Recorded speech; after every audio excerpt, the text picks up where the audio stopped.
Fleisher's grass-fed organic meats, located up in Kingston, New York, in the Hudson Valley. It's around an hour and a half, an hour and 3/4 from here. What I'm going to do tonight is simply explain to you how Flatbush Farm purchases, what we do, and how we work together, as well as I can break down a half a pig for you guys to explain to you basically how parts are used, so you have a little bit more familiarity of what you're looking at the butcher shop, or even when you're ordering off the menu. As far as selections go, we strictly do local sustainable, which is that we started off when Jessica, my wife, and I started Fleisher's almost 4.5 years ago. We wanted to do everything within 300 miles.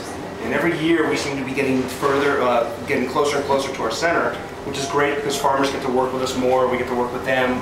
Our name gets out more, restaurants are more willing to take the risk of purchasing like this because, as you can see, it's extremely intimidating. But after simple lessons, it's unbelievably easy, and the quality is unbelievable. Like, you just can't match it. And we've been doing this, like I said, for 4.5 years, and we really basically know what we're doing. So it's really nice to have restaurants believe in us and be able to work with us. So basically, this pig is a Berkshire pig, which is, some people call them black-footed, or black pigs. These are pure breeds. Black pigs can be anything from a Duroc to a Gloucester to a Burke. We like dealing with a farmer up in Clinton Corners, which is around an hour north of Kingston, because when you're doing it correctly, you're just really working between seams and joints.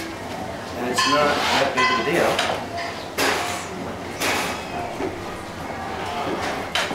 And yes, we keep our knives very, very sharp. Which is the reason I have a scabbard, because what I'd like to do is to keep it from sitting on a table. People will cut themselves so you know where your knife is.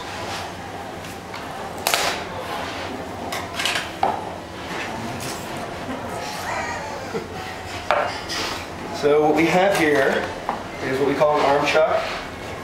This is beautiful. We have a boss. So when they're working, their back gets a lot less stress than they would the belly or the leg. So inside, this muscle is completely underused, which makes it very tender. These type of animals have some great flavor. As far as commercial tenderloin, to me, it's always tasteless.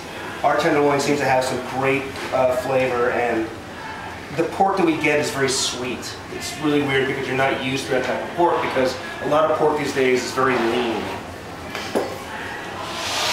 The reason, by the way, we use Berks up where we are is because they can last through the winter.